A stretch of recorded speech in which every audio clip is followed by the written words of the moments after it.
tried to log into Instagram a couple hours ago. It wouldn't let me. I have good people on the case. I trust due process with Instagram. I'm actually quite understanding of their position. I do understand it very, very well. I'm not angry at them in any regard. It's not a big loss for me. It's not something I use too often. But I do understand their position because we're actually living in a world now where it's kind of strange. This is an unprecedented period of human history.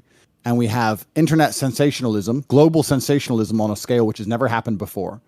And also we have the ability to edit things so quickly, right? So you can say something on a stream and they can remove all context, or you can say something and they can change the tone of your voice, or you can say something. It's already happened to me many times, yes.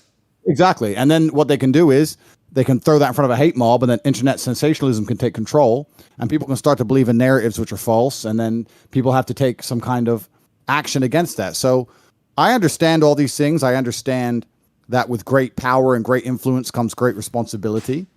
And I'm very understanding of the situation. I think that I'm a strongly religious man.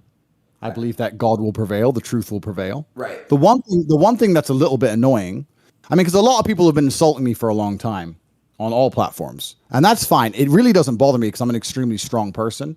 I know that some people would be very, very uncomfortable in my position. Not many people can sleep at night with the kind of death threats I've been getting, but for me, it's been fine, right? You're getting death threats? Oh yeah, I get, and this is the thing that's crazy, right? So I would get 10 to 20,000 death threats a day. What? Via Instagram. Via Instagram. And they would take no action, even if I reported them. However, they've now decided I'm the danger. And even the people who were supporting me, I was crazy, yeah.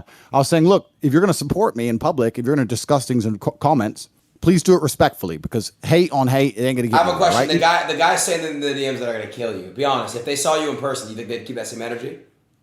I know, of course not, but it's just about the fact that, there's a lot of hate around on the internet, and I don't believe that hate versus hate is going to win. So Andrew, what I've learned on the internet now, it's a new generation of the internet. The internet is different now, and whatever you say that is hateful gets more likes, more clicks, and it gets more attention. Yeah. Because listen, you probably get thousands of comments that are showing love and praisal, right? But the ones that stick out the most are the hate ones. The ones that are like, he's really saying that shit. So that's why they do it. They do it because they want the clicks, they want the attention, they want the likes. That's really why they do it. Yeah, and it's really interesting about how it's going to shape the world, right? Because, like I said, with great power comes great responsibility. Now I have millions and millions of people who are my fans.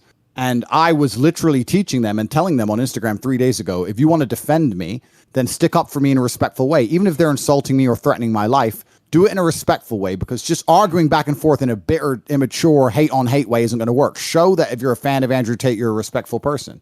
And I was trying to teach respect to all these millions of young men. And now, who knows where they're going to go, right? And you're right. It's kind of crazy where the internet has all these black